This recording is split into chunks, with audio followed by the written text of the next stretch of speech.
Alright then guys, how's it going? JTJudgment here and welcome to another legend review in FIFA 15 Ultimate Team. Today guys, we're going to be taking a look at one of the worst, possibly one of the worst legends to appear in FIFA Ultimate Team. We have the 86 rated Colombian Carlos Valderrama. Now, when EA first, announced the new legends that were going to be in FIFA 15 Ultimate Team, everybody thought that this guy was going to be the next Ruud Gullit. Back when EA released just the faces on the card, not their card face stats, just the faces on the card.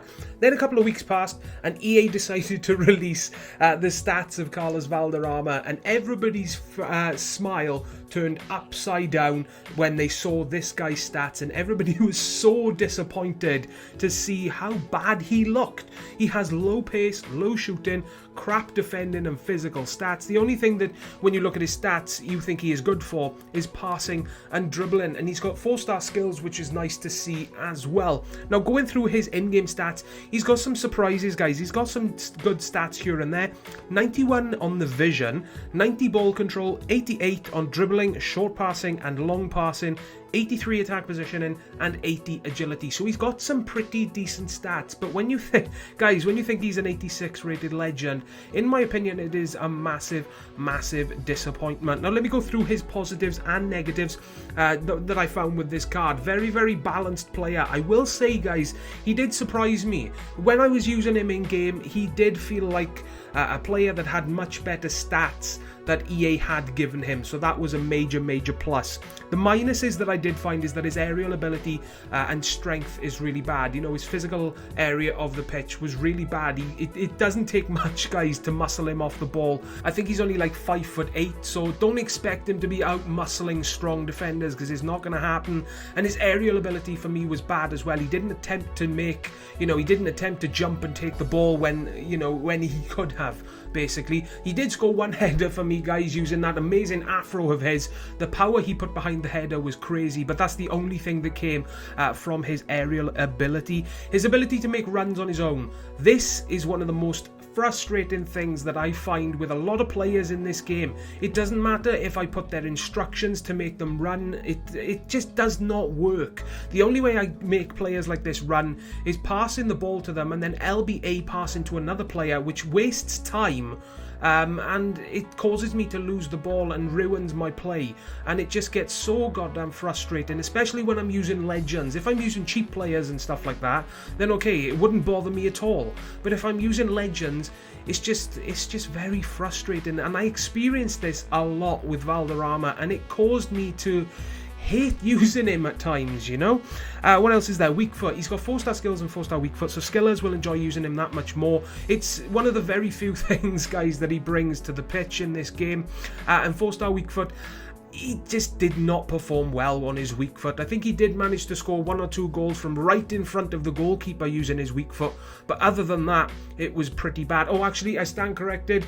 He did manage to score a pretty decent lucky long shot with his left foot. The keeper just let it go in, and his finishing inside the box for me wasn't the best. However, his long shots were very good. You will see quite a few long shots in this video, but his finishing inside the box was crap for me, so that was very surprising. If a player has good long shots, then finishing inside the box should be fairly easy as well. But inside the box finishing, it may have been me messing up every single time, but I was, hitting the ball with the same amount of power inside the box as I do with everybody else who finishes very easily. But Valderrama was just hitting them wide constantly. Another aspect of this card which got me very frustrated. Pluses with this card: dribbling and ball control was insane with him. That's one of the things that I loved about him. He was able to dribble through teams and in and out of defenses very easily, and he's one of the players that keeps the ball close to their feet. So if you do happen to use the sprint button and change direction, he won't kick the ball a mile in front of him. He will keep it close to his feet. His passing was definitely the best aspect of this card. 100% the best passer that I have used in Ultimate Team. Before using Valderrama, the legend Zola was the best passer I had used in this game.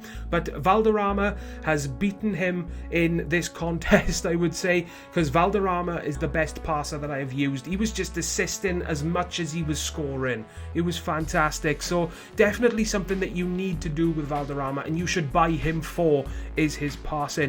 positioning. Positioning was okay. Now, he doesn't make the runs, but his positioning is decent. That means using him as a centre forward or a centre attacking midfielder, he will stay in that position, but he just won't make runs. So he will be in the position that you start him off in, he just won't make runs. I think I've made that clear plenty of times.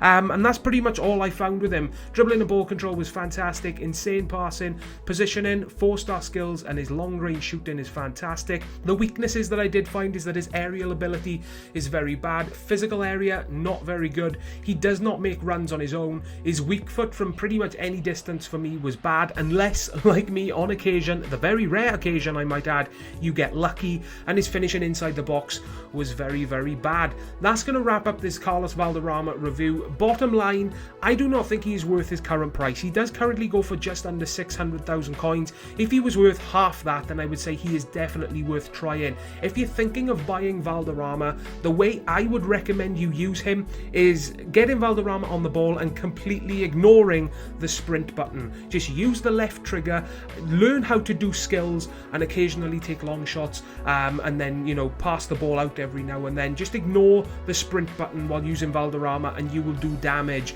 That is the way you should use Valderrama in Ultimate Team, in my opinion, guys. And that's going to wrap up today's Legend review. If this did help you guys decide whether or not to buy him yourself, then a like is greatly appreciated. As I always ask in these reviews, all the support is greatly appreciated. Subscribe today for more Legend reviews to come very soon. And as always from me, guys, please take care, and I will see you all next time. Ta-da, guys.